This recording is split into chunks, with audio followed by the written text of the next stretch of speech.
Tiga tangan sana. Dah lagi.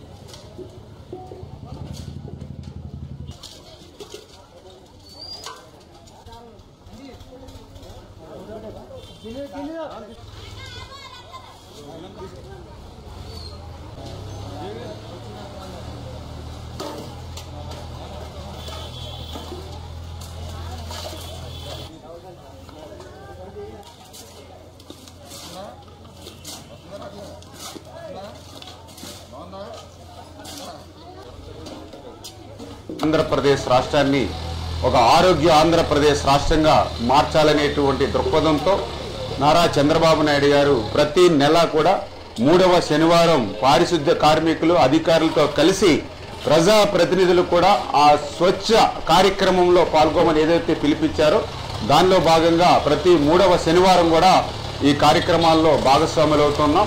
అందులో భాగంగా ఈరోజు ఏదైతే మన పాలకులు పట్టణ పరిధిలో ఉన్నటువంటి ఏదైతే త్రాగునీరు సాగునీరు అందించేటువంటి కాలువ మీద ఏ విధంగా అయితే వ్యర్థ పదార్థాలు ఏదైతే ఇష్టానురీతిన ఇక్కడ తిష్ట వేశాయో వాటన్నిటినీ కూడా ఈరోజు పారిశుద్ధ కార్మికులతో కలిసి పార పట్టి గుణపం పట్టి మరి ట్రాక్టర్ల మీద ఆ యొక్క ఎగుమతులు చేసి మరి ఇవన్నీ కూడా క్లీన్ అండ్ గ్రీన్ గా చేసేటువంటి ప్రక్రియలో భాగస్వాములయ్యాం.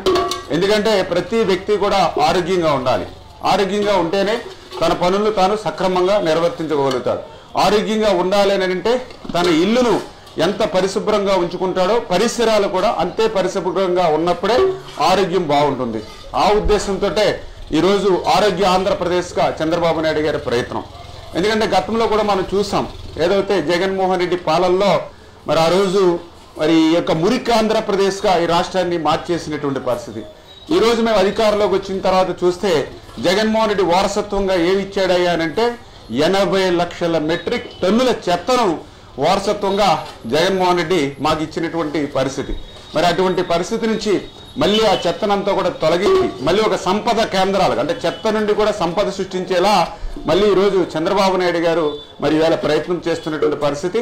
ఆ రోజు ఏదైతే చెత్త మీద కూడా పన్నేసి చెత్త పాలన ఇచ్చినటువంటి జగన్మోహన్ రెడ్డి పాలనకు ప్రజలు చరమగీతం పాడినట్లుగానే ఈరోజు ఆ చెత్త పన్నును కూడా ఈ ప్రభుత్వం రద్దు చేసినటువంటి విషయాన్ని కూడా ఈ సందర్భంగా గుర్తు చేస్తూ భవిష్యత్తులో కూడా మరి అందరూ కూడా ఒక పట్టుదలతో ఒక కృషితో మళ్ళీ ఒక స్వచ్ఛ ఆంధ్రప్రదేశ్ ఒక ఆరోగ్య ఆంధ్రప్రదేశ్ లక్ష్యంగానే మేమందరూ కూడా పనిచేస్తామని చెప్పి తెలియజేస్తాం.